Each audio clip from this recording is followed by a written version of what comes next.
materia el día de ayer. Muy buenas noches, estimados pastores. Estamos ya en la segunda semana, en esta cuarta clase de esta semana, donde hemos ido viendo los elementos iniciales del ciclo vital de la familia y hemos ido ya conversando de diferentes temas relacionados al contexto familiar, abordando también algunos temas complejos, dedicados de conversar dentro del contexto cristiano, pero necesarios, o muy necesarios conversar y tener por lo menos algunas pautas, y la experiencia de cada uno de ustedes siempre es importante para la clase. Los aportes, los comentarios, los testimonios que tienen dentro de las diferentes experiencias que hemos mencionado en la aula siempre van a ser muy valiosos. Muchas gracias por cada uno de estos aportes.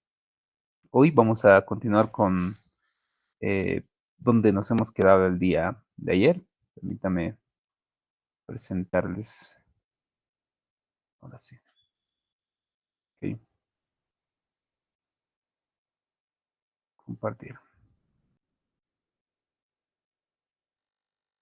Y ahí lo tenemos. A ver, haciendo un poquito de tu alimentación, estamos ahí desarrollando cada uno de estos elementos.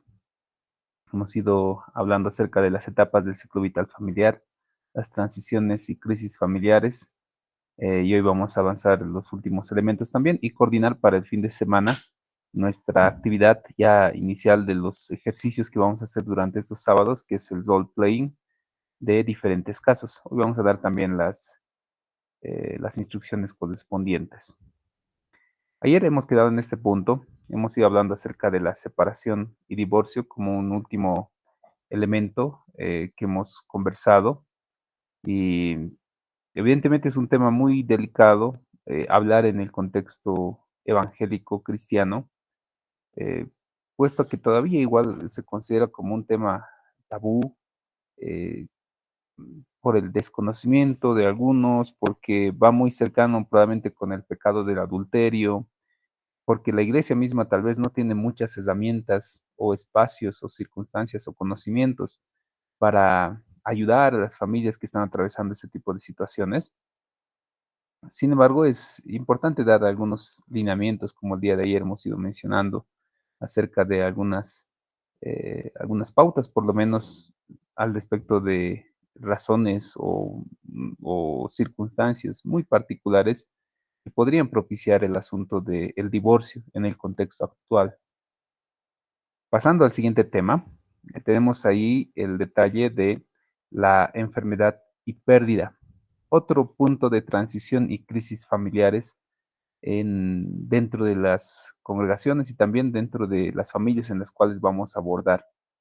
Eh, Regularmente, cuando un ser querido dentro de una familia llega a atravesar algún tipo de duelo, algún tipo de pérdida, una circunstancia crítica debido a algún tipo de diagnóstico que ha recibido, genera una complicación y circunstancias muy delicadas dentro del plano familiar. Esto no involucra necesariamente la edad, porque sabemos que uno, conforme va avanzando la edad, va a tener por naturaleza diferentes tipos de afecciones, ¿no? Artritis, diabetes, que son enfermedades que se van a presentar en algún momento. Depende también de el cuidado y el modelo de vida que habremos vivido. Pero, sin embargo, también podemos encontrarnos desde la etapa de la infancia, cuando somos padres que están empezando en la crianza, algunas circunstancias donde la enfermedad también puede generar serias complicaciones dentro de un niño que pueda tener algún tipo de síntoma o algún tipo de trastorno o algún tipo de diagnóstico médico que pueda afectar la salud del niño que estamos nosotros criando, va a afectar dentro de la familia. Entonces, siempre la enfermedad o la pérdida del ser querido, porque igual aquí hablamos del asunto de la muerte, va a generar en la familia momentos dolorosos y desafiantes para los que integran la familia. Ante todo ello, creo que como cristianos debemos entender y comprender el duelo que atraviesa la familia. Probablemente cuando nosotros abordamos este tipo de circunstancias, porque creo que en el contexto evangélico va a ser muy cotidiano el hablar de estos elementos, del duelo, de la pérdida, debido a que en el contexto cristiano, muchos de nuestros hermanos van a llegar a acercarse justamente en este tipo de circunstancias a la iglesia. O sea, se acercan en momentos donde probablemente están atravesando un momento muy crítico en su contexto familiar y eso hace que ellos puedan buscar un refugio, un apoyo eh, en el contexto de la iglesia. Y sí, en muchas ocasiones, y eso es algo muy hermoso, ¿no? Como testimonios, el Señor ha podido responder, se ha visto y se escucha de muchos testimonios de sanidades sobrenaturales que el Señor obra en el contexto de la iglesia. Y sin embargo, la sanidad física que podemos disfrutar eh, puede ser que en algún momento, o sea, es la realidad humana, aunque suene muy duro, en algún momento vuelva a atravesar otro tipo de enfermedad o la misma enfermedad, o sencillamente el Señor en su soberanía nos llame a su presencia. El duelo y la enfermedad en el contexto familiar genera pues una gran crisis para cualquier familia. No hay familia que pueda atravesar la enfermedad o duelo de una manera sencilla. Siempre va a generar una transición compleja, adaptarse a nuevas circunstancias, depositar la fe y la confianza en el Señor. Una vez leía un meme o una imagen, ¿no? Que decía, los médicos no salvan vidas.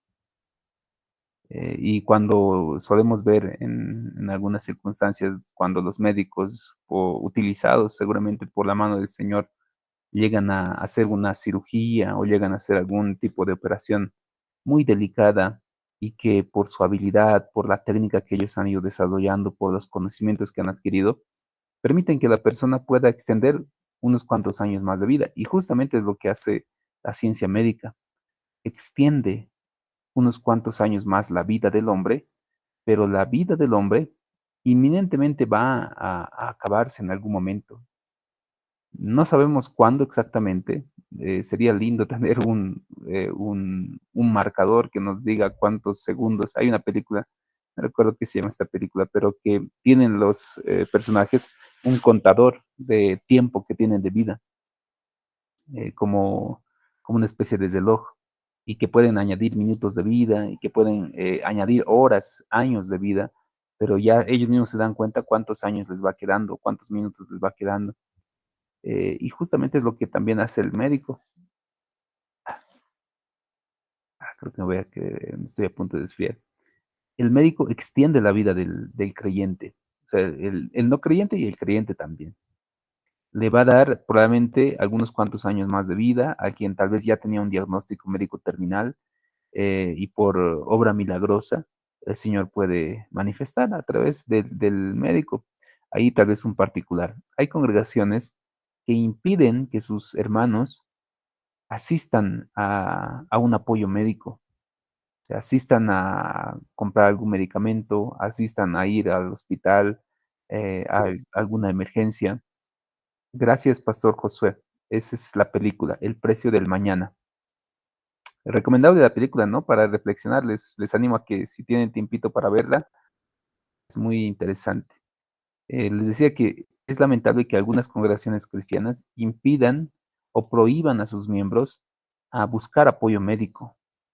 Incluso hace, ¿cuánto? Debe ser hace un mes o 2 meses, en Oruro, creo que fue un pastor que le impidió a la hermana que estaba en proceso de gestación a ir a la asistencia médica y falleció el bebé y falleció la hermana porque el pastor le dijo que tiene que tener fe, que tiene que confiar en el Señor y que puede tener un parto natural en casa.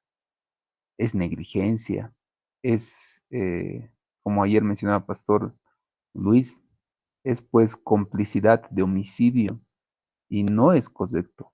Creo que el Señor, en su divina soberanía, ha permitido el desarrollo de ciertas ciencias, y entre ellas la ciencia de la medicina, donde pueda o no ser el médico creyente, porque hay muchos médicos que creen en el Señor, como también hay muchos médicos que creen probablemente en la ciencia o creen en sus habilidades o en sus conocimientos, pero aún así son utilizados por el Señor pues para dar de alguna manera sanidad a las personas que van, acuden y utilizan medicamentos, cirugías, operaciones. Pero siempre la esperanza del creyente tiene que estar que en el más allá está nuestra realidad, que en esta vida, vivamos los años que vivamos, en algún momento vamos a encontrarnos en el Señor. Y esa es la esperanza cristiana acerca de la muerte, acerca de la enfermedad.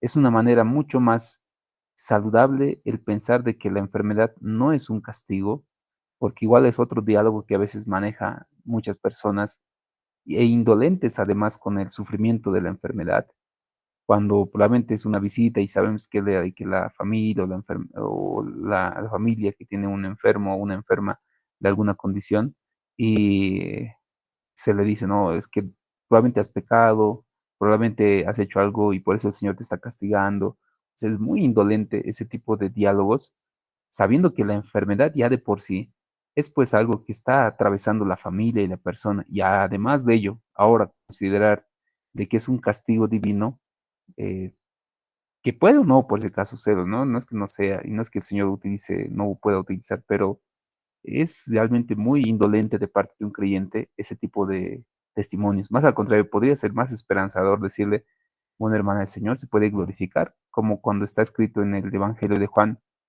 el ciego de nacimiento, y le pregunta a sus discípulos, ¿quién ha pecado para que éste sea ciego? ¿Él, sus papás, o algún otro ha pecado para que él sea ciego? Y Jesús, decepcionado por la dureza del corazón de sus discípulos, le dice, no es que él ha pecado, sino para que el Señor manifieste su obra. Y pensar que hay algunas congregaciones que tienen todavía este tipo de costumbres de acusar al enfermo que el Señor les está castigando o que el Señor quiere que se acerque más por causa de la enfermedad, no es muy saludable. Creo que no es el camino adecuado para hablar en el momento del duelo. Y para nosotros como pastores es también importante de conocer las etapas del duelo que atraviesa la persona ante una crisis de salud, de enfermedad o de muerte.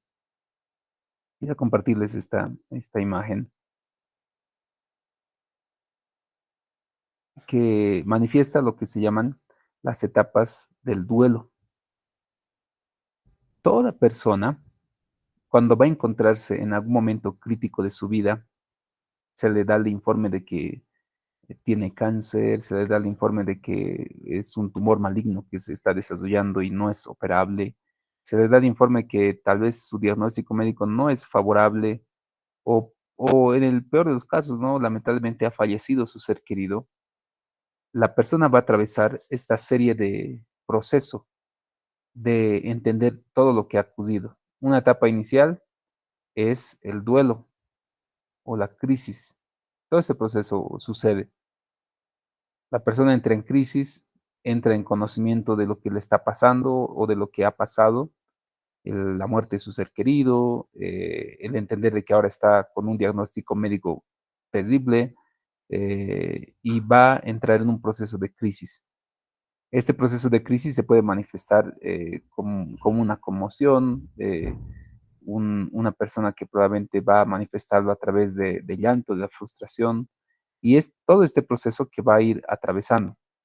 No hay específicamente una cantidad de tiempo que la persona va a ir atravesando este proceso, pero lo probable es que se le tiene que ayudar a pasar ese proceso y alguien que va a hacer atención en consejería tiene que entender también y tratar desde conocer en qué punto de este proceso está la persona. En algunas circunstancias les comento que yo he ido asesorando a personas que después de su crisis de separación, por ejemplo, que igual puede ser un proceso de duelo, la persona todavía estaba en un proceso de negación, estaba entre negación y enojo. Y la negación involucra que la persona dice, no, no creo que sea esto, que es lo que me ha dicho el médico, se buscaré otro diagnóstico, buscaré otra posibilidad, no, no, no puede ser que yo tenga esto, o no puede ser que esto haya pasado, cuando probablemente pierde a un ser querido, probablemente dirá, no, no, no creo que haya partido, no, no es así, debe estar de viaje. Y es un momento donde la persona trata de negar lo evidente, lo que probablemente ya todos han ido asumiendo, o quien no está muy relacionado ya sabe que está pasando esa situación, pero la persona como un mecanismo de defensa utiliza la negación. Una vez que la persona asume realmente la realidad, asume que está atravesando un proceso de cáncer o está atravesando un diagnóstico médico no favorable o entiende de que ha partido un ser querido, va a entrar en un proceso de enojo. En algunas circunstancias se van a dar cuenta ustedes que en los velorios muchas personas desde su enojo empiezan a hablar y dicen cosas muy hirientes, incluso a los pastores o a los hermanos de la iglesia. En alguna ocasión tal vez he visto esa realidad donde suelen decir, ustedes, ¿para qué han venido aquí si nunca han apoyado a mi mamá o nunca han estado con mi papá? Él siempre estaba preocupado y ahora ustedes vienen aquí felices a este velorio, no son bienvenidos. Probablemente el hijo estaba frustrado, estaba enojado por la pérdida de su mamá, pero lo que debemos entender es que no es un ataque personal. Y en ese sentido debemos entender que la persona está en un proceso de aceptar su duelo y está en el proceso del enojo. El enojo se va a manifestar justamente con palabras hirientes. Si una persona que está atravesando una situación difícil en su vida, una noticia que la ha impactado y está en la etapa de duelo, de enojo, nosotros no podemos pues ponernos a discutir con la persona si realmente somos racionales y entendemos de que lo que él está diciendo, lo está diciendo desde una posición en la cual le duele, en la cual su enojo está manifestándose por la frustración de su duelo, de su pérdida, de la enfermedad que le han comentado. Puede la persona, por ejemplo, en enojo, en esta etapa, hasta discutir con Dios, ¿no? Muchos dicen, pero Dios, ¿por qué Dios me ha abandonado ahora? Si yo siempre le he servido, si yo he pastoreado, si yo he predicado, si yo he ido enseñando a diferentes lugares, ahora mira, Dios, ¿por qué me castiga de esa manera? ¿Qué cosas siempre yo he hecho? Y puede enojarse inclusive con Dios, porque se encuentra pues en una etapa donde su duelo se está manifestando de esa manera. Es la etapa del enojo. La persona, una vez vaya asumiendo la negación, el enojo, en el último de los momentos entra en un proceso de depresión. Es una etapa de duelo donde la persona va a manifestar con tristeza profunda, eh, puede estar acompañado con falta de apetito, con trastornos de sueño, con desmotivación total al respecto de las actividades que quieras realizar. Algunos manifiestan, por ejemplo, que la depresión post muerte o la depresión post algún evento que le ha generado un malestar. Algunos mencionan que puede llegar a durar hasta 40 días. He leído en algún momento esto, puede ser 40 días que llegue a estar la persona con un proceso de depresión y duelo en ese momento. ¿Qué significa eso? Es natural que la persona pueda estar semanas llorando a su papá, llorando a su hijo, llorando a su esposo o a su esposa, llorando al ser querido. Es natural, o sea, nosotros decirle a la persona que ha entrado en un proceso de depresión post muerte o post enfermedad, decirle, pero no llores, ya tienes que estar más tranquilo. Incluso en medio de su velorio, algunos suelen decir eso, no, pero ya no lloran, no estén tristes porque su papá está en el cielo. Es cierto, o sea, podemos confiar nosotros en fe que su papá o su mamá, que eran creyentes, entregados plenamente hacia el Señor, puede ser que estén en la presencia del Señor, pero el decirles que no lloren, no estén tristes, que su papá no estaría feliz si estuvieran así, no es algo prudente. O sea, lo prudente es sacar esa frustración, sacar esa tristeza que tenemos en el corazón y eso sana, o sea, el llorar, el amargarse en algún momento, sana el momento que estamos viviendo. Pasado esos 40 días, ya puede llegarse a atravesar en un trastorno de depresión en donde sí la persona va a requerir un apoyo profesional, va a requerir, quién sabe, medicación en algún momento, o en algunas instancias la persona sencillamente ya empieza a aceptar su realidad y aceptar la nueva circunstancia de vida y eso va a propiciar a que pueda tomar nuevos hábitos, a adaptarse a la nueva realidad en la cual vive sin papá, sin mamá o sin su pareja, o sin su ser querido o con la enfermedad con la cual está atravesando. Así como Pablo decía, no, yo le pido al Señor que me ayude ya en varias ocasiones, pero Él me dice, bástate de mi gracia. Y Pablo lo que está manifestando ahí es su aceptación, o sea, decir, bueno, si voy a tener que vivir con este aguijón, así será. Eh, pero todo lo voy a poder en Cristo que me fortalece, ahí añadiendo lo que dice Filipenses, ¿no? Acerca del bienestar económico, de puedo vivir en riqueza o puedo vivir en pobreza, pero todo lo puedo en Cristo que me fortalece. Es pues un momento de aceptación. Para llegar a este punto de aceptación, el apoyo que nosotros vayamos a dar es muy determinante. Ayudarle a entender la nueva realidad, ayudarle a proyectarse a una visión, adaptar su visión de vida, darle algunas tareas importantes para que empiece a cambiar su ritmo de vida. Eh, Sería ideal tener grupos de apoyo. No hay mucho, lamentablemente en nuestro contexto cultural, los grupos de apoyo. En el contexto norteamericano, los grupos de apoyo son muy tradicionales. Hay muchas organizaciones que tienen grupos de apoyo para diferentes tareas.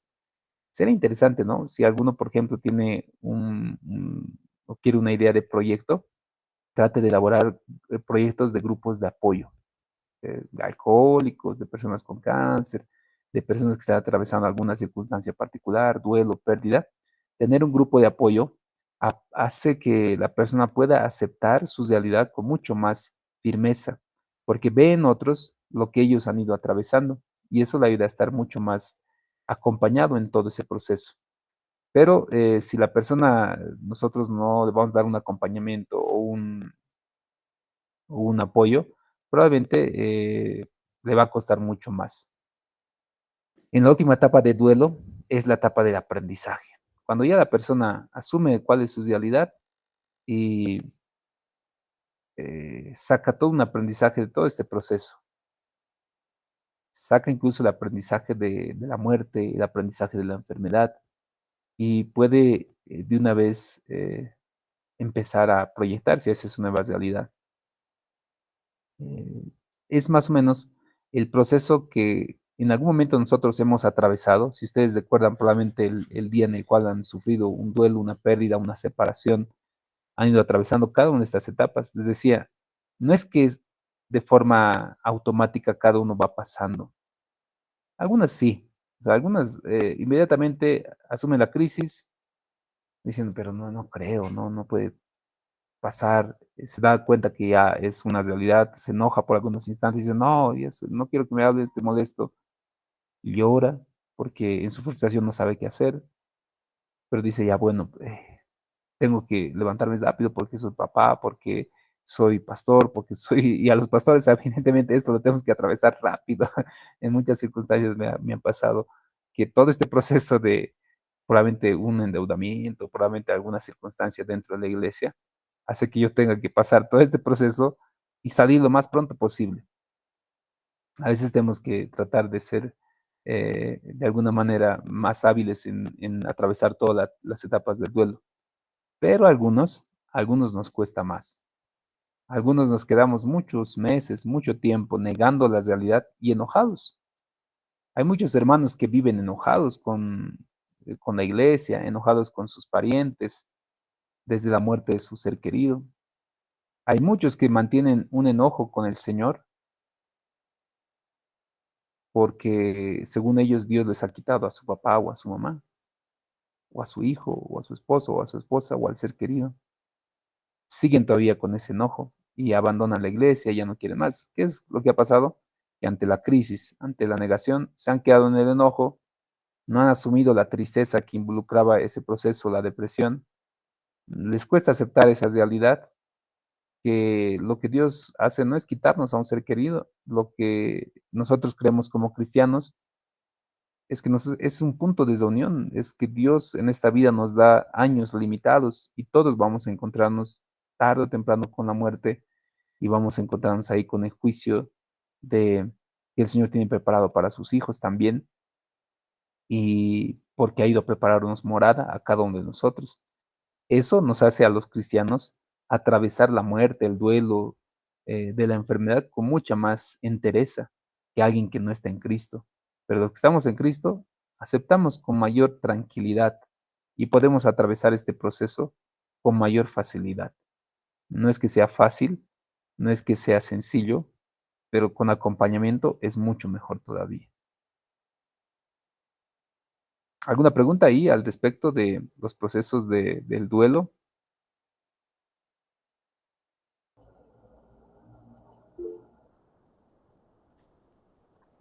Sí, Buenas noches, Pastor Licen. Santos.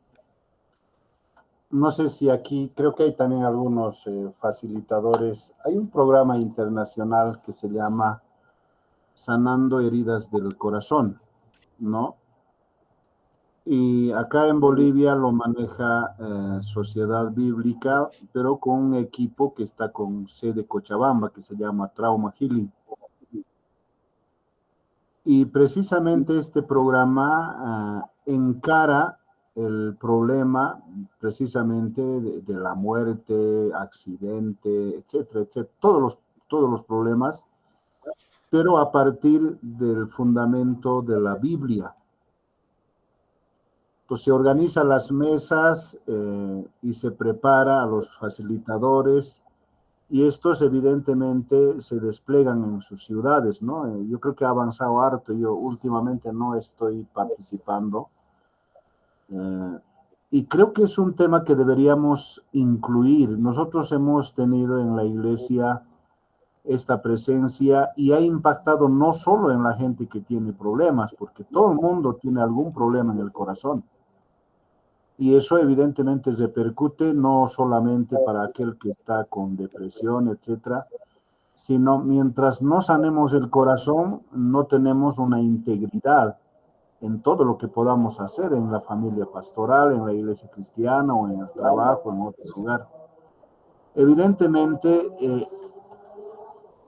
ellos terminan muy, no es, sí, en algo se parece a la explicación, pero ellos terminan en que en la primera parte hay una negación, como usted decía, pero para eso la respuesta es aprender a escuchar a esa persona, provocar que ella sienta que saque lo que tiene guardado. Entonces, si uno está preparado para escuchar, evidentemente va a lograr. Mucho depende qué le pregunte, mucho depende cómo lo motiva a eso que está sintiendo, ¿no? Pasado ese momento, se abandona la negación, porque alguien que conoce ha logrado que ella hable y por ahí va a terminar llorando. Casi una manifestación general es eso, ¿no? O sea, la bronca, la rabia sale en las lágrimas. Pero después de ese proceso, ¿no? Se lo prepara a la persona para llevarle hacia la cruz, que es donde se deposita todos los problemas que precisamente tiene. No sé, es un programita muy bonito. Entiendo que mi hermana Sirle, que en su momento se lo capacitó, entiendo que hoy ella está todavía participando. Nosotros también somos parte, conjunto con mi esposita, pero evidentemente creo que es importante sanar. Si no sanamos las heridas en el corazón, si no sanamos los problemas que tenemos, entonces no vamos a poder caminar en la integridad, particularmente en una buena convicción de fe. Entonces, creo que es un tema muy importante para el liderazgo en la iglesia y para la conducción también de la gente que tiene estos problemas, que posiblemente puede ser en parte consejería o en parte la guía a la gente. ¿Quién no tiene problemas? No solamente porque ha muerto, sino porque ha enfermado o porque se va a divorciar o por tantas cosas que uno pasa, la situación crítica, ¿no? Entonces, muy interesante y yo vi ese proceso, un buen tiempo hemos trabajado y a estas alturas no estamos con el programa, pero me parece muy, muy interesante, Alicia. Solamente ese comentario. Muchas gracias, Pastor. Es cierto, creo que nos hace falta dentro del contexto de la iglesia grupos de apoyo. Sería muy bonito que puedan desarrollar ese tipo de proyectos. Sería, yo creo, bienvenido en su proyecto de grado final. Ustedes ya están muy cerca al año, Dios mediante, ya van a estar en el séptimo. A fin de año ya tienen que ir elaborando proyectos. Sería un proyecto bien interesante como una propuesta. Pastora Irma, tal vez algún aporte, alguna pregunta. Buenas noches, licenciado. Buenas noches, compañero. Estuve atenta a lo que, a el proceso del duelo, ¿no? Y bueno, ¿quién más que yo, que lo viví, licenciado? Dos de mis hijos fallecieron. Uno falleció al empezar el COVID y el otro al terminar el COVID. Y dicen, yo le puedo decir que el dolor más grande que puede tener una madre, si se puede decir así, es la pérdida de un hijo. Y ese duelo no lo llena nada. Yo lo viví y le puedo decir, en esa etapa, cuando uno está empezando el duelo, no lo llena ni la palabra.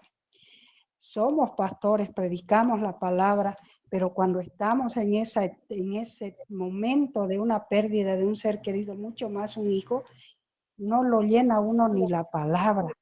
Y puedo entender y comprender que ahora, ya que han pasado de unos 5 años y el otro ya 3, puedo yo ver en el duelo de un hermano de la iglesia, de una pérdida que tenga un hermano o un familiar que haya perdido, yo puedo entender ese dolor y puedo asociarme con ese dolor y puedo dar, ¿no? esa esperanza, esa confianza en Dios, porque yo le doy gracias a Dios que no me permitió renegar contra Dios. Solo le pregunté que no entendía su voluntad y, y Dios en su palabra me pudo responder que todo está bajo su control y todo está bajo su voluntad. Y eso fue mi seguridad y mi confianza, que me pude aferrar de que un día lo voy a volver a ver a mis hijos, y me dio la garantía de continuar. Y ahora como siervo de Dios uno puede decir, estamos contigo y Dios no te ha abandonado, porque ese dolor es el más grande. Perder un padre no es tan grande, duele. Perder un hermano duele, pero perder un hijo, licenciado, mucho más dos, es el dolor más grande, que hoy día, hasta hoy en día, el dolor persiste en mi corazón, pero sí tengo la confianza y la seguridad que ellos están en los brazos del Señor y que un día los voy a volver a encontrar. Ese sería mi testimonio, licenciado, de mi duelo, que lo he vivido en carne propia. Gracias, licenciado. Amén. Gracias, pastora. Que el Señor pueda siempre darnos una sanidad de corazón y nos ayude siempre a tener paz en medio de las tormentas que vamos atravesando.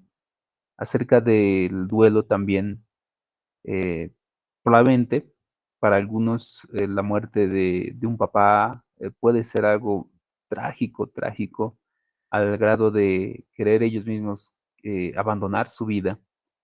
Y para algunos, por ejemplo, la muerte de un papá puede ser no tan significante, claro, les duele, se entristecen, pero no les afecta en gran manera. El detalle del duelo, de la muerte, de la enfermedad, cada uno de nosotros la atravesamos de diferente manera. Y es bueno como consejeros, si algún dato, por ejemplo, yo en consejería vengo y un joven o una señorita totalmente angustiada y triste, y me dice, pastor, quiero hablar con usted, necesito hablar con usted. Y yo me asusto y digo, wow, ¿qué habrá pasado? Claro, hablaremos, conversaremos, vamos a oficina. Y me dice, pastor, estoy triste, ya no quiero realmente vivir. ¿Y qué ha pasado? ¿Qué es lo que ha sucedido? Y me dice, pastor, ha sido difícil esta mañana, yo he encontrado y mi gato estaba muy mal y ahora realmente ya no tiene vida, le hemos ido a enterrar, pero ya no quiero vivir más, pastor. Pero, y si os de acción o no, y digo, pero por tu gato me estás haciendo esto, no voy a ser un buen consejero. ¿Por qué? Porque debo entender el dolor en las personas. Esa es una habilidad, empatía se llama.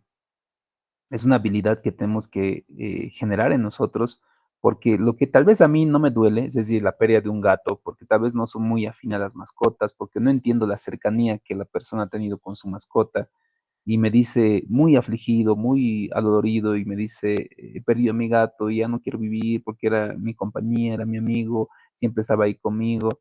Y yo, a modo de burla o enojo, le exhorto y le digo, pero mira, no me hagas ese problema por un gato, me has asustado, pensaba que era algo más importante. O sea, he perdido la confianza en la persona no va a recibir apoyo de mí, y además se va a distanciar probablemente del proceso de consejería. Una habilidad que tenemos que ir optando siempre en el proceso de consejería es uno, a saber manejar el rostro. si es algo que tal vez me desagrada o es algo que me parece muy irónico, en lo posible siempre tratar de tener un rostro neutral y me dicen, no, mi gato se ha muerto y tratar de ser empático, no, lo lamento mucho. Eh, Creo que era de mucha importancia para ti, ¿verdad? Sí, pastor, y él era mi amigo, era mi compañía, él siempre estaba conmigo. Contame más, ¿qué es lo que hacías esta vez con tu gato? ¿Cómo ha pasado? ¿Qué es lo que ha sucedido? Y ayudarle a sacar, o sea, porque lo que a veces sencillamente las personas quieren para ir a atravesar su duelo es sacar el enojo, sacar la frustración, sacar el llanto, sacar, quién sabe, los recuerdos. Y eso en psicología se llama catarsis, les decía. Catarsis es el proceso de sacar lo de adentro, vaciar lo que está mal, vaciar el enojo, vaciar la tristeza, vaciar la amargura. Porque si lo guardamos en nosotros, esto se convierte evidentemente en amargura. La falta de perdón, la tristeza acumulada, hace que la persona llegue a generarse una amargura interna. Y Pablo incluso recomienda, dice, cuidado, no permitan que entre una raíz de amargura en ustedes, porque esto va a contaminar también a la iglesia. Y eso a veces sucede en medio de la congregación, personas llenas de amargura por falta de perdón, por falta de apoyo, por falta de reconciliación, generan un malestar general en toda la congregación. Traten siempre de aceptar y reconocer el duelo que las personas van a pasar. No menospreciar su duelo, no menospreciar su dolor ni su enfermedad. Hay algunos que realmente les afecta, como mi pastora Irma, lamentamos mucho la pérdida de los hijos. Algunos dicen que no hay un nombre para esta circunstancia, porque uno cuando pierde a papá, mamá, se llama huérfano, cuando pierde al esposo o a la esposa, se llama viudo, pero no hay un término preciso que recordemos, aunque sí lo ha catalogado la Real Academia, pero no hay algo que pueda definirse la pérdida y el dolor que uno atraviesa ante la crianza de años. Así que confiemos siempre que el Señor nos pueda ayudar a ser resilientes ante el dolor, ante la muerte, ante la pérdida, y que nos haga también instrumentos a nosotros para acompañar ese duelo. Sería muy bonito que entre ustedes nazca proyectos de apoyo, grupos de ayuda, de donde puedan conversar y sacar. Como decía, a veces sencillamente el conversar con lo que nos duele, conversar lo que nos genera tristeza, frustración, enojo, calma, tranquiliza. Pero cuando lo cargamos solo el enojo, cargo solo la amargura, cargo solo la ira, se hace bien pesado. Una tristeza compartida con alguien se divide y eso me hace que la carga sea mucho más sencilla. Amén. Continuamos un poquito más avanzando, estimados pastores. Eh, Pasamos tal vez al siguiente punto, que es el asunto de la reconfiguración familiaria, que va muy enlazado con el inciso C, de las familias monoparentales y reconstituidas. Es una realidad actual que muchas personas llegan a reconstituir su núcleo familiar. ¿Qué significa esto? Significa que cuando ya una familia se ha conformado y después de un duelo por viudez o por separación, tiene todavía hijos y considera la posibilidad de reconstituir un nuevo núcleo familiar con otra familia, es una realidad particular. Justo creo que ayer hemos ido conversando un poco al respecto, ¿no? Es una realidad que en el contexto cristiano evangélico hay personas que se separan y se separan muy jóvenes y llegan a reconstituir un nuevo núcleo familiar. Eh, no vamos a debatir el asunto de si es correcto o no es correcto, si es bíblico o no, si el Señor lo autoriza o no. Sí hay principios, ¿verdad? Pero hay en algunas circunstancias que tal vez podemos tocar asuntos muy delicados al respecto. Pero sí debemos entender algunas particularidades. Cuando se establece una reconstitución de un nuevo núcleo familiar, es un desafío importante. Es algo que la persona tiene que reconocer y que también requiere un apoyo, un proceso de asesoramiento ante la integración de nuevas personas al núcleo familiar o a la familia reconstituida.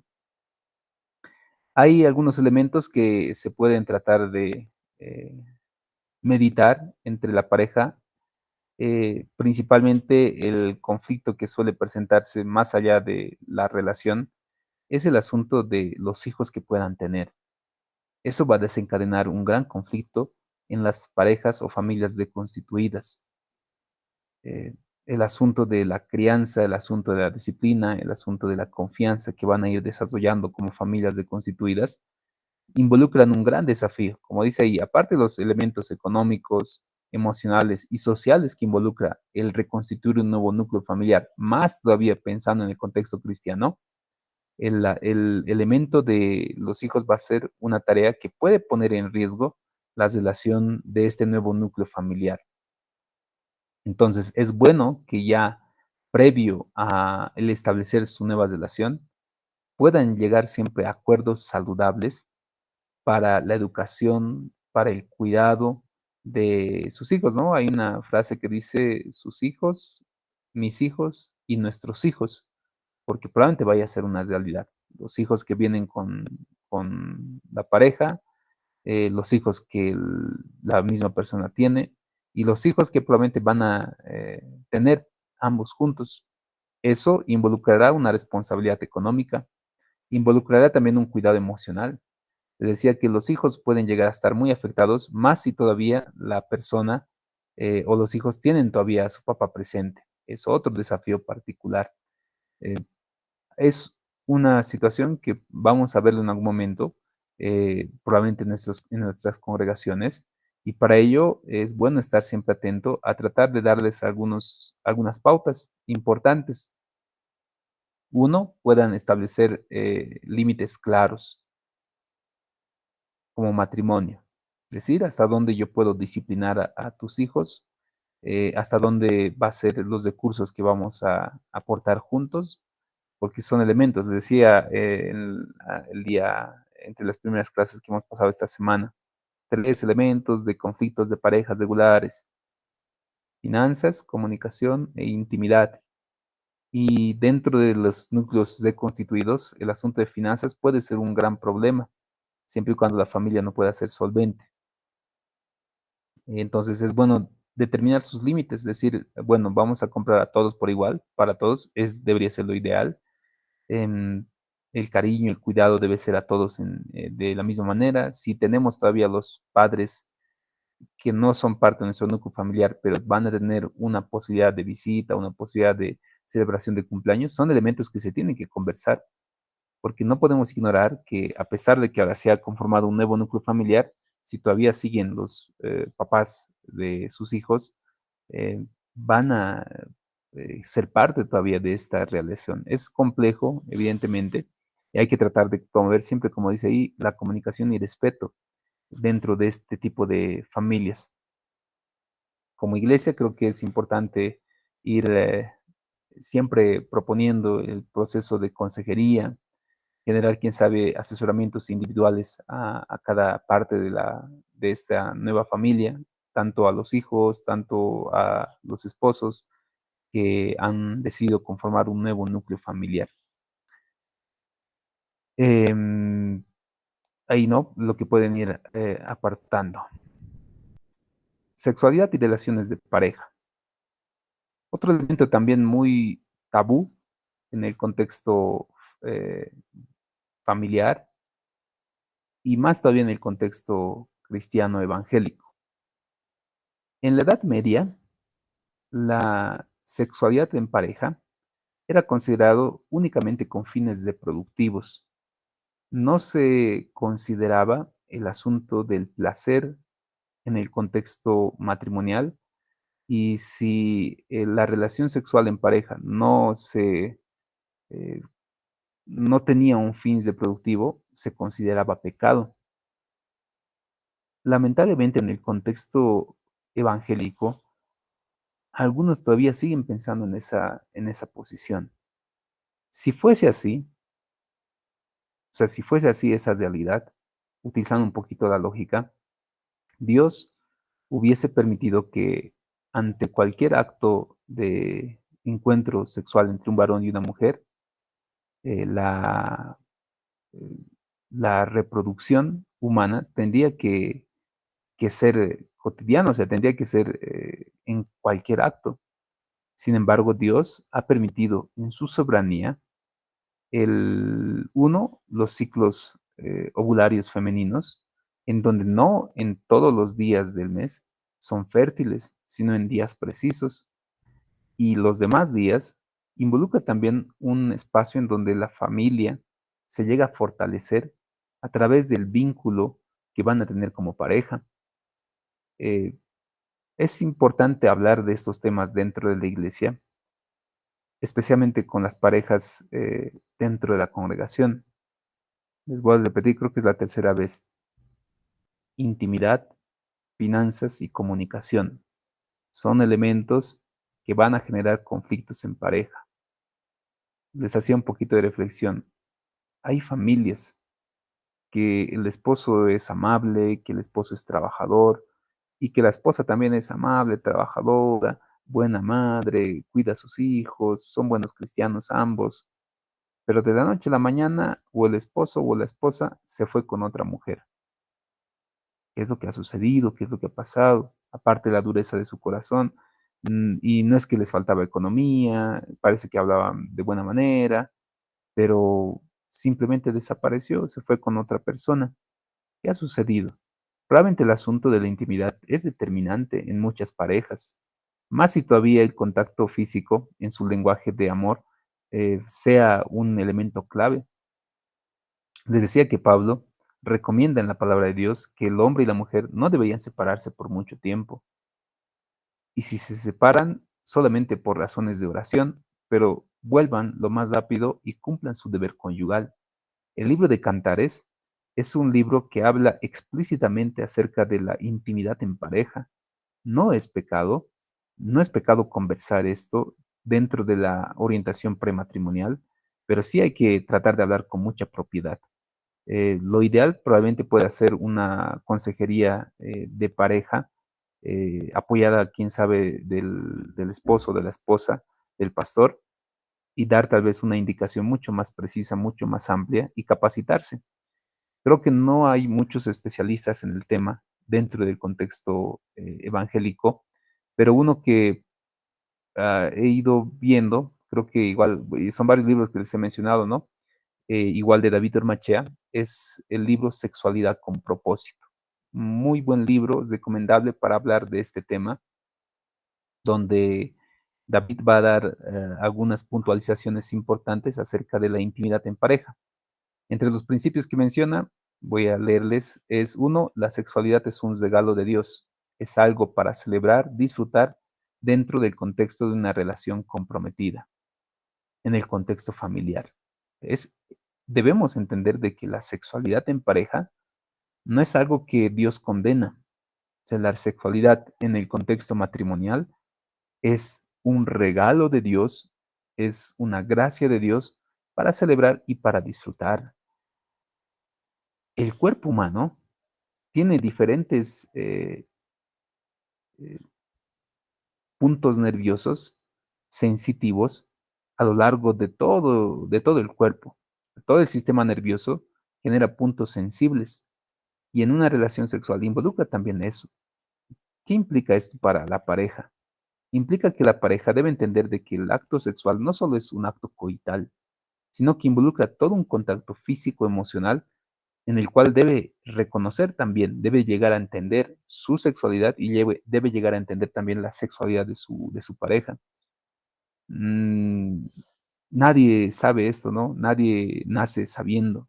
Es obvio que cuando uno llega a casarse, no tiene la experiencia necesaria probablemente, pero si no sabemos algo, entonces debemos aprenderlo, debemos empezar a rebuscar tanto en la palabra y tanto también en autores cristianos que han investigado al respecto. Les decía que el libro de David Ormachak creo que es un libro recomendable para muchas parejas que están en el proceso de noviazgo previa al matrimonio, para que entiendan de que la sexualidad en pareja no solo es un placer físico, otro principio que menciona igual David, sino es un proceso de intimidad, comunicación y conexión en pareja. Em, ¿Qué más? Las parejas deberían tener la libertad de explorar su sexualidad juntos, y también ser respetuosos el uno del otro. Y aquí también va elementos importantes para hablar acerca de la sexualidad en pareja.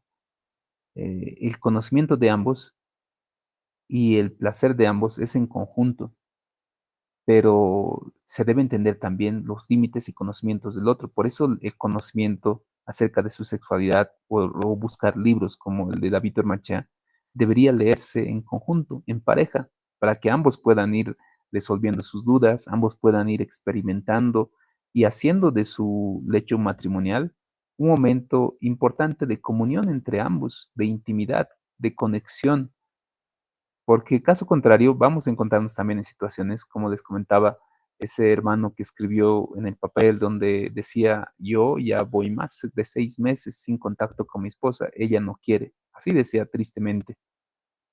Eh, Debe ser muy triste esa relación matrimonial, porque la sexualidad entre pareja es, como decía, no es determinante, porque aquí podemos abordar algunos aspectos, ¿no? Como dice acá acerca de los cambios y desafíos en la intimidad a lo largo del ciclo vital familiar. En algún momento, probablemente por circunstancias de salud, vamos a limitarnos ante la intimidad en pareja. Eso no significa que sea un causal de divorcio.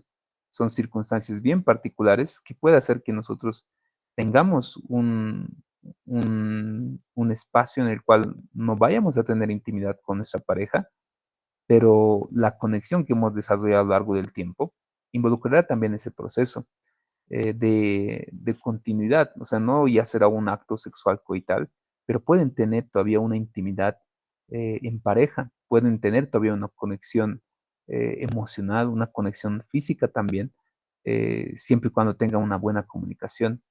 Y a lo largo de la vida va a haber ciertos cambios, ¿no? La edad misma involucra ciertos cambios físicos, la edad misma involucrará el cuidado físico. Incluso para una relación física, la Víctor Machés recomienda que el varón y la mujer deberían estar en un buen estado físico, porque deben priorizar el placer para su pareja y también el placer mutuo. Pero si uno está en un estado físico no adecuado, obviamente puede ser frustrante para ambos dentro de su relación de pareja. También David Ormecha habla acerca de la pornografía dentro del contexto matrimonial, que obviamente es dañino para la relación, puesto que la pornografía va a presentar pues expectativas no reales y poco habituales en el plano sexual matrimonial. Va a generar un malestar para la relación matrimonial. Entonces, la pornografía evidentemente no es saludable, es algo que es pecado dentro del contexto cristiano y no es útil dentro del lecho matrimonial. Hay algunos autores fuera del contexto cristiano que incitan al consumo de pornografía en pareja, pero no es saludable porque puede dañar el- la buena concepción de una relación íntima dentro de la pareja. También, como principio importante, David Macha manifiesta que la relación sexual tiene que reservarse solamente para el matrimonio y tiene que asegurarse que fuese de una manera amorosa, respetuosa y satisfactoria para ambos. Ese es un propósito importante dentro de una relación sexual matrimonial. No solo tiene fines reproductivos, hoy más mucho más todavía en esta época donde eh, se puede hacer planificación familiar, sabiendo ya de alguna manera los diferentes métodos anticonceptivos que se tienen, y aquí tal vez es un tema igual delicado, el asunto de los anticonceptivos, porque hay métodos anticonceptivos que limitan la concepción y hay métodos abortivos que prácticamente son métodos que van a llevar al aborto. No compartimos como creyentes ese tipo de métodos, pero sí los métodos anticonceptivos, como los preservativos, como el reloj o calendario, que son métodos que la pareja en conocimiento pueden llegar a utilizar para tener una planificación familiar, para saber en qué días son fértiles, en qué días pueden tener una relación sexual mucho más satisfactoria para ambos. Em, este tipo de conversaciones se las tiene que hacer en el plano de la consejería prematrimonial Ya en el contexto matrimonial sí es importante, pero en algunas circunstancias sucede que ya se han lastimado tanto, se han herido tanto, que literalmente prefieren abandonar sus relaciones sexuales como esposos por el tabú, por el miedo que pueda llegar a ser a conversar de estos temas con sus pastores. Entonces, tratemos de hacer campamentos, tratemos de hacer retiros en donde de manera abierta, profesional y respetuosa, obviamente, se pueda conversar individualmente con varones, individualmente con mujeres, para que ellos entiendan de que es una realidad, no una necesidad absoluta, pero sí es una realidad importante para la relación matrimonial. Acá está por cuarta vez: intimidad, sexo, comunicación y dinero. Algunas puntualizaciones finales al respecto. Em, Debemos entender, queridos hermanos, miren un detalle particular. Les decía que estoy preparando un libro, Dios mediante lo publicamos, sobre consejería prematrimonial, en donde sugiero algo particular. En el contexto actual, cuando un novio se casan, por presión familiar, suelen hacer eventos matrimoniales bien grandes, mucho más todavía en el contexto fuera de la iglesia, donde hacen fiestas enormes con grupos invitados, con muchos grupos y orquestas, y beben y beben y beben. La fiesta de bodas empieza con la ceremonia religiosa en la capilla al mediodía más o menos, terminará a las 1, 2 de la tarde. Luego de ello van a ir a pasear con los padrinos y eso durará hasta las 3, 4, 5 de la tarde, depende cómo está el local. Si ya está lleno, los invitan a los novios, llegan al local alrededor de las 4 a 5 de la tarde, después de haber paseado los puentes, después de haber paseado los parques, y llegan, seguramente la novia se va a poner zapatos nuevos y el novio también quiere estrenar nuevos zapatos, eso va a hacer que los pies los maten. Van a estar ajetreados recibiendo los regalos, están en los bailes, el vals, están ahí agasajándose por su fiesta de bodas y esto va a concluir alrededor, en el contexto secular, 11 de la noche, 10, 11 de la noche. En el contexto cristiano, más o menos igual, entre 9 a 10 de la noche termina la fiesta de bodas. Los novios agotados, totalmente agotados. Y la fiesta de bodas involucra pues como un objetivo central de su relación de bodas, la noche de bodas. Y en la noche de bodas, los novios están tan agotados, en el contexto secular, están tan ebrios, que pues es obvio que no van a tener una relación sexual. La primera, se supone que es la primera, ¿no? En teoría, su primera relación sexual va a ser pues traumática, va a ser frustrante, va a ser para el olvido, no va a ser memorable. Lo ideal sería reorganizar un poquito de tal manera de que la fiesta pueda concluir un poco más antes, los novios puedan centrarse especialmente en su noche de bodas, puedan tener una noche íntima satisfactoria para ambos, que sea memorable, porque es su primera noche de bodas, es algo que van a recordar por siempre, no sea un evento traumático que los separe a lo largo de su matrimonio. Hay que hacer ciertas adaptaciones, respetando evidentemente el contexto cultural donde las familias quieren hacer una gran fiesta y alarde de que sus hijos se van a casar, pero finalmente los novios es el tema central. Los novios suelen ser todavía muy obedientes a lo que los papás quieren y ignorando la realidad matrimonial. Es un tema para conversar, ¿no? Es un tema para ir diseñando y cambiando la costumbre que regularmente pasa. No sé si hay algún aporte al respecto. Les recomiendo la lectura de David Ormachea. Creo que tengo el libro. A ver, vamos a revisar. De, sobre sexualidad con propósito. Creo que debería ser un libro obligatorio para los matrimonios, puesto a que mm, desconocemos mucho acerca de la relación sexual. Es explícito, les comento que es explícito David Ormachea, puesto a que habla de temas muy particulares del matrimonio. A ver, David. Y tengo, a ver, cartas, adulterio, madurez. No tengo, pero voy a buscarlo, lo voy a encontrar. Es un buen libro. Pregunta, Pastor José Luis. ¿Algún comentario, Pastor? Sí, licenciado, buenas noches. aunque no me encuentro en un buen lugar, pero voy a comentar. Quería comentar lo siguiente. Es bueno que el pastor de la iglesia hable sobre, les dé educación sexual a los hermanos y hermanas, porque en algunos casos, cuando se les habla de educación sexual, yo he visto varios pastores introducen este tema en la iglesia, donde las hermanas se ruborizan, se ponen bien coloradas, y las hermanitas, las adolescentes y jovencitas, bueno, ya se ponen medias incómodas. He podido percibir este problema en las iglesias. Yo, bueno, es un criterio muy personal. Yo puedo preferir que venga a dar una charla un doctor cristiano, un psicólogo cristiano, a hablarle sobre lo que es la sexualidad.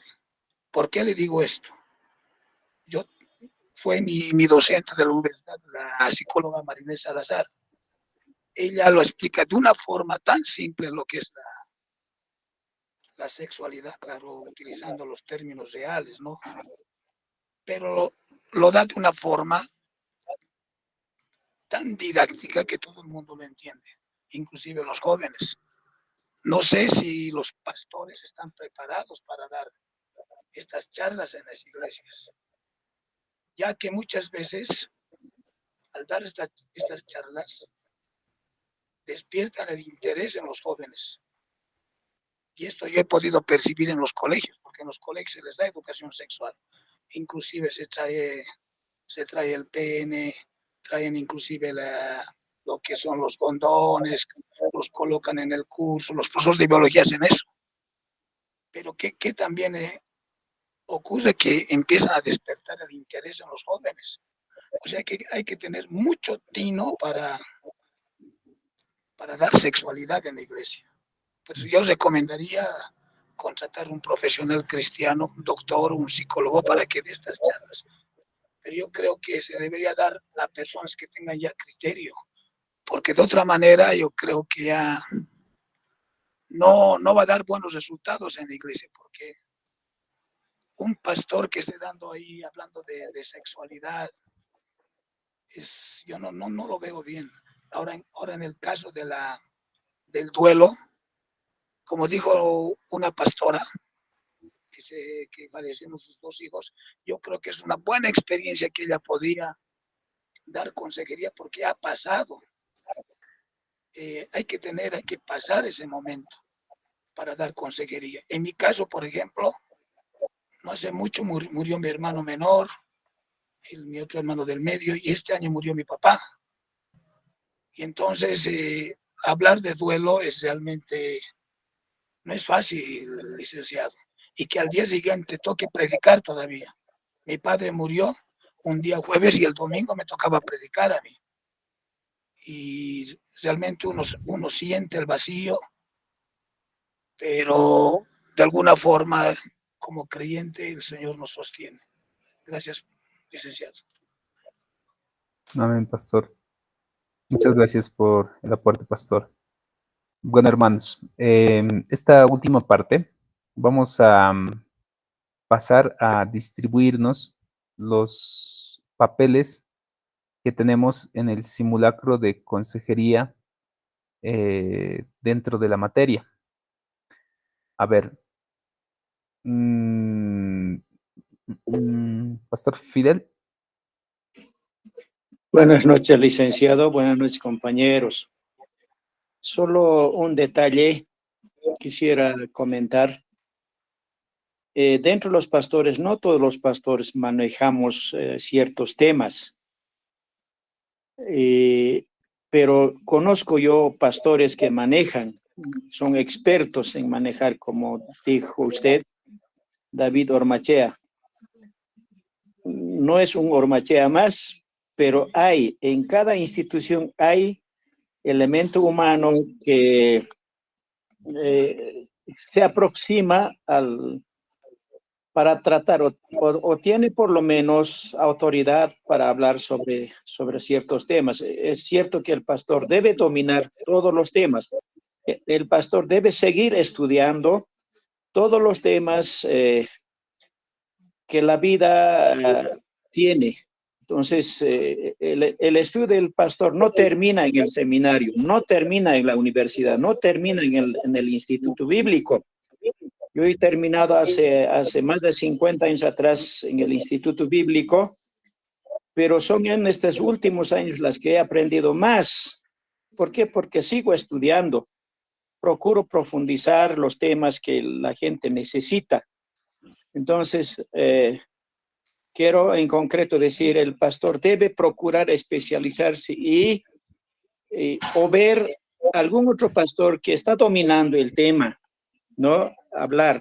Ahora, lo que dijo José Luis tiene también de alguna manera razón, porque los profesionales de área normalmente saben enfocar el cómo, ¿no? Entonces, por ejemplo, de salud, no podemos nosotros hablar porque no conocemos, realmente no conocemos lo que es la salud, a pesar que yo estoy leyendo muchos libros de salud, porque para orar, por ejemplo, por una X enfermedad, yo tengo que saber dónde colocar mi mano, porque yo trabajo con milagros. Entonces, yo tengo que saber dónde, cómo y qué cosa decir, porque muchas veces nosotros, los pastores, la mayoría hacemos oración general, no hacemos oraciones específicas. Entonces, hay cosas que necesitamos seguir aprendiendo.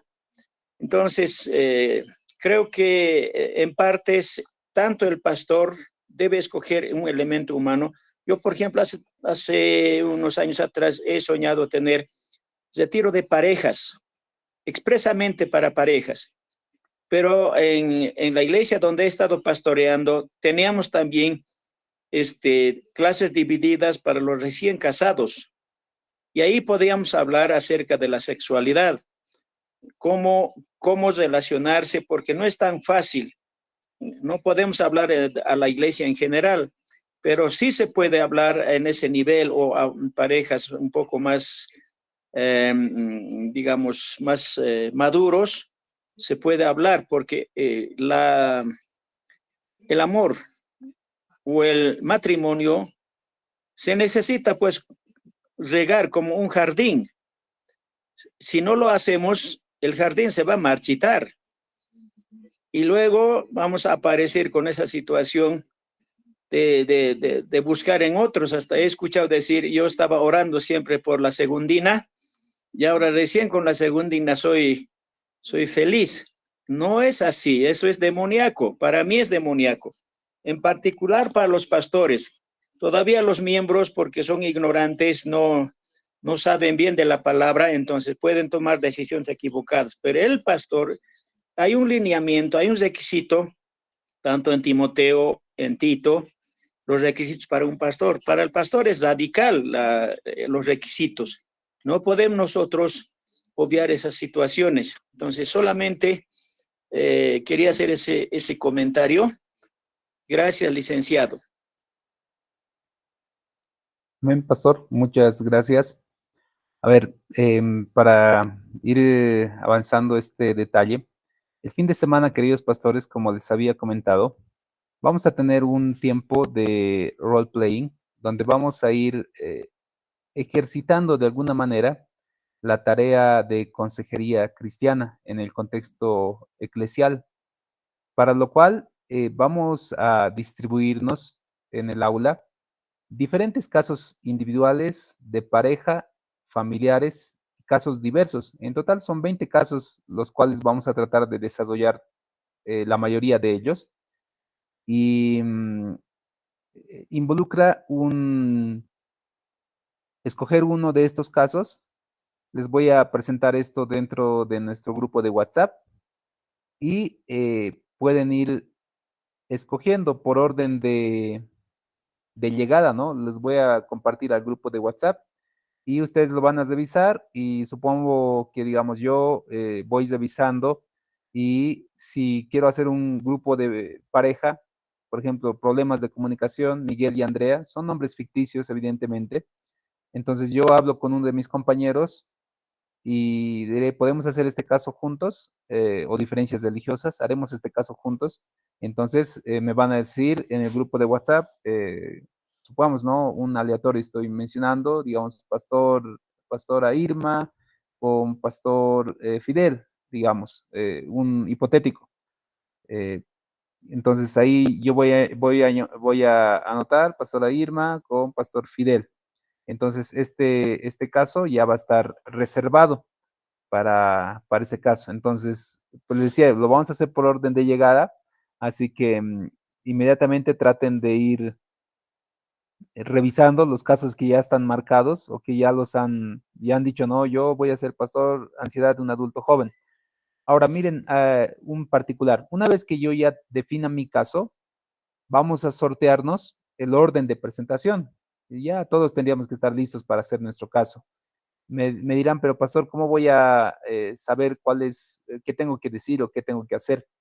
Nos vamos a dar un guión del trabajo, del caso que me toque para hacer la actuación, ¿no? Les voy a compartir. ¿Dónde estás? En el chatbot que tenemos en la materia, he visto que ya varios han ido utilizando. En el chatbot tiene la capacidad de darnos el guión del caso que nos ha tocado. Por ejemplo, yo ya he hecho la experiencia en mi chat normal, el gratuito que tengo, y le he dicho, no, ¿me puedes dar el guión de uno, depresión en adolescente, Ana, de 16 años? En el guión, en el caso uno, tengo a Ana. Entonces, el chatbot te va a dar, aquí tienes el guión del caso para simulacro de consejería, depresión en adolescente, basado en el caso de Ana. El guión tiene ciertos elementos. Uno te va a dar el contexto y antecedentes. Entonces te va a decir, Ana vive en un barrio de clase media, en la ciudad grande, su familia está compuesta por sus padres, un hermano menor, la familia asiste regularmente a la iglesia. ¿Qué personajes involucrados va a haber? ¿Qué puede mencionar Ana? Su mamá, María López, su papá, Carlos López, su hermano, Juan López, tiene 12 años. Problemas específicos, lo que Ana tiene que manifestar: profunda tristeza, falta de energía, bajo rendimiento, aislamiento social, conflictos familiares. Un poquito de su historia familiar y personal, expectativas y objetivos de qué quiere Ana ante por qué ha venido a la consejería. Ana quiere entender su tristeza y la falta de energía que tiene. Sus padres desean que Ana mejore el rendimiento académico y se integre socialmente. Aquí le digo, ¿puedes darme algunos elementos de cómo personalizar o personificar este papel? Y me dice, postura, mantén una postura encorvada, retraída, como si evitaras llamar la atención. Realiza movimientos lentos y limitados, una mirada hacia abajo, hacia el suelo.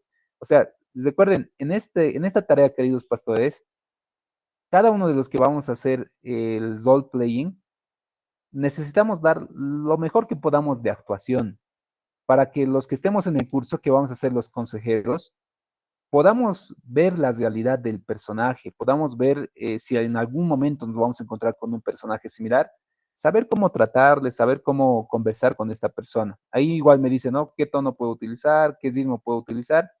Simplemente con el chatbot les va a dar las instrucciones precisas. Incluso, notarán, por ejemplo, que esta es Ana, ¿no? Y yo le digo, ¿puedes adaptar el guión como para que lo haga un varón? Por ahí no hay una Ana. Entonces le he dicho que adapte el guión. Entonces en este caso le ha puesto a Andrés, de 16 años. Lo ha adaptado el guión, pero en este caso lo va a hacer como para un varón. Y aquí está el ejemplo del diálogo. ¿Qué es lo que vamos a hacer nosotros en el aula? Supongamos que el día sábado, por sorteo, le va a tocar exponer, por si acaso, si es que están en el exterior, en Cochabamba, en Cobija, igual tienen que hacer por cámara. Les decía, actualmente sesiones virtuales desde la pandemia se hace. Van a tener que habilitar su cámara y lo vamos a poner para todo el aula. Y el aula va a ser el simulacro de que todos somos un equipo de consejeros. Y la persona tiene que asumir el papel. Ha venido al aula, ha venido al consultorio de consejería en la congregación, en este caso Ana con depresión, entra y nosotros como consejeros vamos a empezar a hacer el diagnóstico previo para hacer nuestra hipótesis del caso y para finalmente, una vez que despidamos a Ana, estructurar de qué manera vamos a ayudar. Ese trabajo de la estructura es más o menos el trabajo del workbook. Prácticamente vamos a ir desarrollando nuestro workbook. Van a revisar por si acaso el workbook. El workbook de la materia tiene estos detalles. Es lo que vamos a hacer en el aula. Uno, la descripción del caso. Vamos a investigar. Tenemos que para desarrollar un buen caso, analizar un poquito de su contexto familiar, los problemas que identificamos en Ana, los factores de resiliencia. Estos son tareas que le pueden ayudar a ella, es decir, qué factores le ayudan a ella a estar mucho mejor, qué objetivos tenemos para esta intervención, qué estrategias vamos a utilizar para la intervención, qué recursos vamos a utilizar y cuál va a ser el cronograma. Esto es el workbook. Pero en el aula, lo que vamos a desarrollar es un simulacro de un proceso de consejería. Yo les voy a ir apoyando en el desarrollo de cada uno de los casos y al final de cada caso vamos a estructurarlo de mejor manera. Vamos a hablar sobre la depresión, sobre la ansiedad, sobre los diferentes conflictos. Van a ver ustedes los 20 temas que vamos a abordar.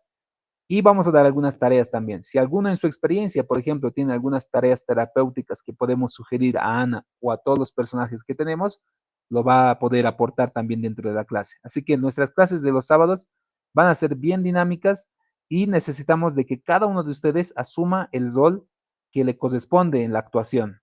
Y de esa forma, por favor, pueden incorporar, porque hay casos individuales, solo hay 5 casos individuales. Significa que los demás tenemos que empezar a buscar pareja hipotética. Si hay matrimonios, como hay algunos matrimonios dentro de nuestra aula, por favor pueden hacer los casos también de pareja. Vamos a hacer casos familiares, igual entonces van a tener que hacer o grupos para hacer los casos familiares y casos diversos. Tomen en cuenta que esta tarea es parte de la evaluación. Son los 60 puntos de un cuadro, así que necesitamos que todos participen. Sé que lo van a hacer de manera excelente y tienen una gran habilidad para expresar algunos de los casos.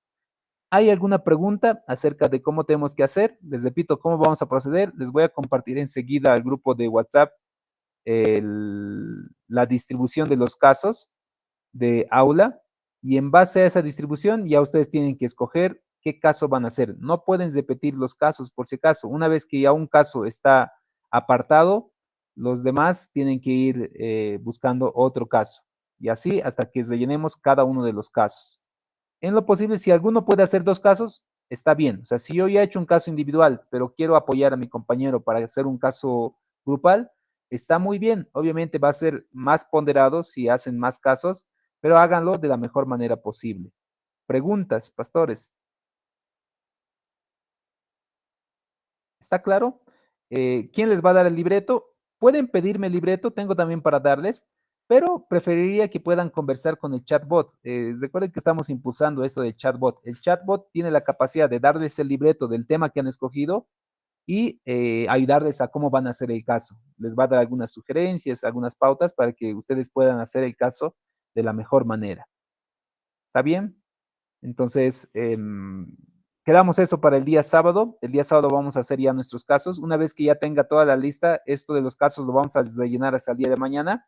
Ya mañana les voy a dar un sorteo de los nombres que vamos a tener. Como le decía, Pastor, hay casos que son individuales y hay casos que son grupales o de pareja. Depende de ustedes. Pastora Irma. Disculpe, licenciado, no podemos nosotros escoger nuestro personaje, no el personaje, sino la persona que nos acompañe, o Sí, usted nos va a dar. no, ustedes tienen que escoger. Ah, ya, licen, Sí, sí. gracias. Ya, gracias, Ustedes licenciado. internamente conversen con sus compañeros. Yo sé que algunos de ustedes son más compañeros entre ustedes y sé que tenemos algunas juntas, tenemos algunos amigos, algunos son esposos, entonces pueden hacerlo. Como decía, en el libreto que enseguida les voy a pasar o en la distribución de los casos, tenemos 5 casos individuales. Tenemos casos de pareja, igual 5 casos de pareja. Tenemos igual casos familiares, igual 5, y casos diversos también, que algunos son individuales, otros son de pareja, que los pueden escoger. Una vez que un tema ya está escogido, ya tienen que escoger otro por si acaso. Va a ser orden de llegada, así que léanlos rápido y escojan su caso. No, los temas lo van a escoger usted, pastor. Enseguida yo les voy a dar a WhatsApp, leen de forma más rápida y escojan su caso. Una vez que escojan su caso, en el chat mismo de WhatsApp, ustedes van a decir, yo voy a hacer este caso, ansiedad, digamos, ¿no? El caso número 1 de Ana, ansiedad, o digo depresión. Dirán, quién sabe, Pastor Santos con su esposa, vamos a hacer el caso de pareja de, a ver, ¿qué caso de pareja hay? Vamos a hacer el caso de pareja de estrés, no, este es de familia. Vamos a hacer el caso de pareja de problemas de comunicación. Entonces, problemas de comunicación, Miguel y Andrea. Y el guión del caso, para que ustedes se den cuenta, vamos a hacer un ejemplo. Voy a ir ahí, voy a copiar esto del caso de comunicación de pareja guión. Me voy a ir al chatbot de la materia. Recuerden que en la materia tenemos un chatbot que está en el grupo de WhatsApp. Y miren cómo yo al chatbot le voy a preguntar para que me dé el guión. He copiado el caso que me toca. Estoy abriendo el chatbot de la materia y en el tutor virtual de nuestra materia, ahí está, tutor de psicología de familia, le voy a pedir a él, dame el guión del siguiente caso que voy a hacer. 2 puntos, y ahí le voy a poner el nombre, ¿no? Es el número 7, problemas de comunicación, Miguel y Andrea. Entonces ahí le voy a hacer un clic y el chatbot les va a dar el guión. Entonces, en base a ese guión, queridos pastores, ustedes tienen que desarrollar la actuación. Descripción del caso, Miguel y Andrea. Una pareja de 30 años se enfrenta a constantes conflictos debido a problemas de comunicación. Ambos sienten que sus intentos de comunicación no son comprendidos ni valorados por el otro. Ahí está, todo el caso les va a describir qué problemas tienen, cuáles son sus objetivos del simulacro, qué roles van a cumplir los consejeros. Y le pueden decir que les dé un guión mucho más extendido todavía. Aquí el guión les ha hecho muy extenso. Dame un guión más extendido. Entonces les va a dar un poquito más de instrucción. Ustedes simplemente van a consultar con el chatbot. El chatbot les va a dar ahí el contexto. Miguel y Andrea. Andrea es una persona emocionalmente expresiva y ahí. En base al guión, ustedes se van a dar ideas de cómo tienen que actuar. Recuerden que el fin de semana vamos a actuar. Y al chatbot nomás le preguntan, es como que me preguntan a mí, ¿no? Pastor, pero ¿cómo voy a actuar el caso que me toca? Y yo te voy a decir, actuado de esta manera, si quieres puedes vestirte así, hablar de esta manera, puedes gritarle si quieres en el momento de la sesión. Traten de que nuestra experiencia como consejeros sea lo más realista posible. Eso nos va a enriquecer a todos. Eso va a ser muy útil para nuestra clase. Por favor, les pediría eso. A ver, Pastor Josué, tiene que ser grupos de 2 solamente. No, pastores. A ver, miren, esta hoja les voy a pasar enseguida. Esta hoja tiene 5 casos individuales, 5 casos de pareja, 5 casos familiares y 5 casos diversos. Solo hay 5 personas que van a ser de manera individual. Los demás o van a ser de pareja, o van a ser familiares, o van a ser casos diversos. Y una vez que ya se ocupe un caso, no puede hacerlo una vez más. Lo voy a pasar enseguida, Pastora Mercy, para que todos vayan leyendo y va a ser orden de llegada, les decía, para que ninguno diga, yo quería eso y todo ello. Les voy a pasar enseguida y una vez pasado, léanlo de forma inmediata, escojan su caso y escriban al grupo de WhatsApp. Yo quiero este caso en el grupo de WhatsApp de la materia, no me van a escribir internamente, al grupo de WhatsApp de la materia, por favor. Así que está bien, están comprendiendo de buena manera, por si acaso todos tienen que actuar. No hay nadie que no vaya a actuar porque es una casilla de evaluación y así que escójanse lo más pronto posible los papeles que creen que pueden desempeñar de mejor manera. ¿Ok? Entonces, con esas aclaraciones,